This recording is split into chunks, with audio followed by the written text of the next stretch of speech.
ಕರ್ನಾಟಕ ಜನತಾ ಪಕ್ಷ ಇದು ಕನ್ನಡಿಗರ ಪಕ್ಷ. ನಾನು ನಿಜೇಗೌಡ ನಿಂಗೇಗೌಡ ಪಾಟೀಲ, ಧಾರವಾಡ 71 ಕ್ಷೇತ್ರದ ಅಭ್ಯರ್ಥಿ.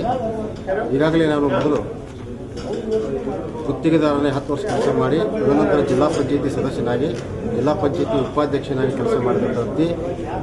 ಜಿಲ್ಲಾ ಪಂಚಾಯತ್ ಮುಗಿದ ನಂತರ ಈಗಾಗಲೇ 2 ವರ್ಷಗಳಿಂದ ಸತತ ಗ್ರಾಮೀಣ ಕ್ಷೇತ್ರದಲ್ಲಿ, ಅದೇ ಗ್ರಾಮೀಣ ಕ್ಷೇತ್ರದಲ್ಲಿ ಹುಟ್ಟಿ ಬೆಳೆದಂಥ ಗ್ರಾಮಾಂತರ ಜನತೆಗಳಿಂದ ನಾವು ರೈತರ ಮಗ. ಆ ರೈತರ ಮಗದ ಕ್ಷೇತ್ರದಲ್ಲಿರ್ತಕ್ಕಂಥ ಎಲ್ಲ ಪೂರ್ತಿ ಹಳ್ಳಿಗಳಿವೆ. ಆ ಕ್ಷೇತ್ರದ ಅಭಿವೃದ್ಧಿಗಾಗಿ ನಾನು ಈಗಾಗಲೇ ಸನ್ಮಾನ್ಯ ಶ್ರೀ ಬಿ ಎಸ್ ಯಡಿಯೂರಪ್ಪ ನನಗೆ ಟಿಕೆಟ್ ಕೊಟ್ಟಿದ್ದಾರೆ. ಸನ್ಮಾನ್ಯ ಶ್ರೀ ಬಿ ಎಸ್ ಯಡಿಯೂರಪ್ಪ ಪಕ್ಷ ಯಾಕೆ ಸೇರಿದಪ್ಪ ಅಂದರೆ, ಈಗಾಗಲೇ ದೀನ ದಲಿತರ ಬಡವರ ಬಂಧುಗಳ ಭಾಗ್ಯಲಕ್ಷ್ಮಿ ಬಾಂಡ್ ಯೋಜನೆ, ಸೈಕಲ್ ಯೋಜನೆ, ಶಾಲಾ ಮಕ್ಕಳಿಗೆ ಸಮರ್ಥ ಯೋಜನೆ, ಕರ್ನಾಟಕದ ಅಭಿವೃದ್ಧಿಯ ಸಲುವಾಗಿ ಸಾಕಷ್ಟು ಕೆಲಸಗಳನ್ನು ಮಾಡಿದ್ದಾರೆ. ಅದಕ್ಕೆ ಪೂರ್ವದಲ್ಲಿ ನಮ್ಮ ಜೆಡಿಎಸ್ನಿಂದ ಬಂದ್ವಿ. ಈ ಪಕ್ಷದಲ್ಲಿ ನಮ್ಮ ಯಡಿಯೂರಪ್ಪನವರು ಈಗಾಗಲೇ 3 ವರ್ಷದ ಮಾಡಿದಂಥ ಅವಧಿಯ ಸಾಧನೆಯನ್ನು ಕಂಡು ಆ ಜೆಡಿಎಸ್ ಪಕ್ಷ ಬಿಟ್ಟು ಈ ಪಕ್ಷಕ್ಕೆ ಬಂದು ನನಗೆ ಯಡಿಯೂರಪ್ಪ ಸನ್ಮಾನ್ಯ ಯಡಿಯೂರಪ್ಪ ಧಾರವಾಡ ಗ್ರಾಮೀಣ ಕ್ಷೇತ್ರಕ್ಕೆ ನನಗೆ ಅಭ್ಯರ್ಥಿಯಿಂದ ಘೋಷಣೆ ಮಾಡಿದ್ದಾರೆ.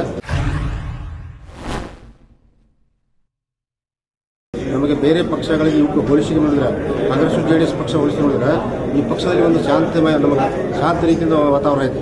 ಈಗ ಬೇರೆ ಪಕ್ಷದಲ್ಲಿ ಸಾಕಷ್ಟು ಕಚ್ಚಾಟ ಪಚ್ಚಾಟ ಇರೋದ್ರಿಂದ ನಾನು ಈ ಪಕ್ಷಕ್ಕೆ ಸನ್ಮಾನ್ಯ ಶ್ರೀ ಬಿ ಎಸ್ ಯಡಿಯೂರಪ್ಪ ಸಾಧನೆ ಮಾಡ್ಕೊಂಡು ಈ ಪಕ್ಷಕ್ಕೆ ಸೇರಿದ ಒಂದು 3-4 ತಿಂಗಳಲ್ಲಿ ನಾನು 71 ಕ್ಷೇತ್ರದ ಅಭ್ಯರ್ಥಿ ಅಂತೇಳಿ 52 ಗ್ರಾಮಗಳು ಗ್ರಾಮೀಣ ಪ್ರದೇಶ ಬರೋದ್ರಿಂದ ಮತ್ತು ಸುಮಾರು 3ರಿಂದ 10 ವಾರ್ಡ್ಗಳು ಅದರ ಸೇರ್ಪಡೆ ಆಗೋದ್ರಿಂದ ನಾನು ಈಗಾಗಲೇ 2 ವರ್ಷದಿಂದ ಶಾಸಕನಾಗಲೇಬೇಕು, ಸಮಾಜ ಸೇವೆ ಮಾಡಲೇಬೇಕಂತ ಪ್ರತಿಯೊಂದು ಮನೆ